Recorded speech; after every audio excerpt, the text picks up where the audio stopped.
Welcome, welcome. I'm John. We're at the bar, and today we're going to review some corkscrews.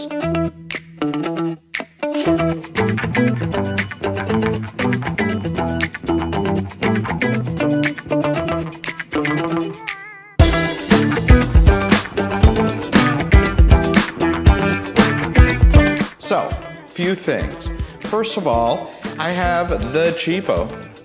I've got the medium grade, and I've got the high-end special designed corkscrew. So, all these corkscrews have their time and place, but to give you a little bit of sense of price, I've got the one that's $2 or $3 at the gas station. I've got the one that's about $15 to $18 that I use almost exclusively. It's the one I am used to using, so I like it. And then finally, we have one that ranges from $98 to this model, which retails for $148. So we're going to talk about what makes a corkscrew special, why professionals might like something like this that was designed by another professional, and we're going to open a bottle. So, this is your basic corkscrew. One of the best things about a corkscrew, right, is the fact that it uses leverage in order to eject the cork. The problem with your real base level corkscrew is that you're going to need to control the depth of your corkscrew at the same time that you are kind of wiggling it out. If you don't do that, you are more likely to have a broken corkscrew.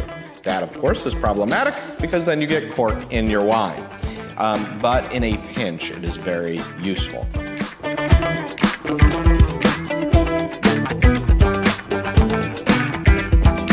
This model, on the other hand, has all the things that a professional needs in order to open a bottle of wine.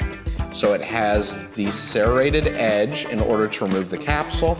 It has this corkscrew, and then it uses this lever here in order to use different points of leverage so that you're able to basically have 2 points of leverage with this particular corkscrew.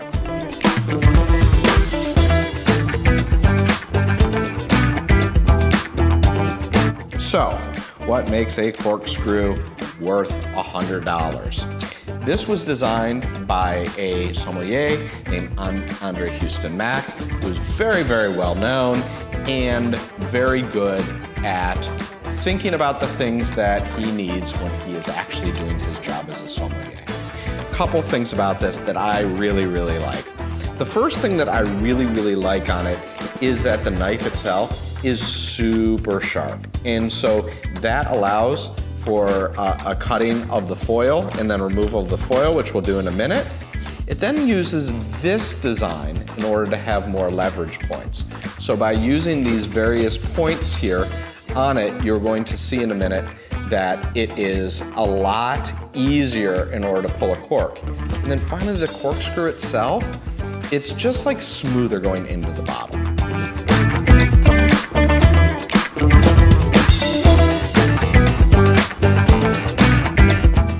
So let's kind of walk through this exercise of using the $150 corkscrew.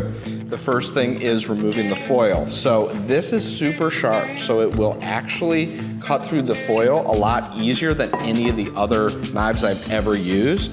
Part of the problem though is because it is in fact so sharp, so when I go to make my foil removing strip here, it sometimes just kind of pulls the the foil apart. So for me personally, the idea of the super sharpness is great when I'm on the edge. When I'm going to actually pull the foil, it's, for my style, it's just a little bit too sharp, I don't know. Then when you go to open it, you also have to lock it down into place. And so when you do that, you will see here that this holds together in one piece instead of flopping around. So it's a movement that, for me personally, I'm not that used to making, but I'm sure that it would just be all part of a smooth movement once that we got in service. And then the entry of this into the bottle is just the easiest ever. Like it really, really is simple. And the nice thing about that is that you don't feel like you're pushing down into the cork, which is something obviously that nobody likes to do. This design here allows for this removal. So it's one spot, right? Then it's a second spot. And then if you want to use it, there's even a third spot in order to pull up. So I didn't actually have to pull that cork by hand at all, even though during service I would remove it by hand. And from there, you will see that it's just like opening up a bottle. So would I recommend somebody spend $150 or $100 on a special corkscrew?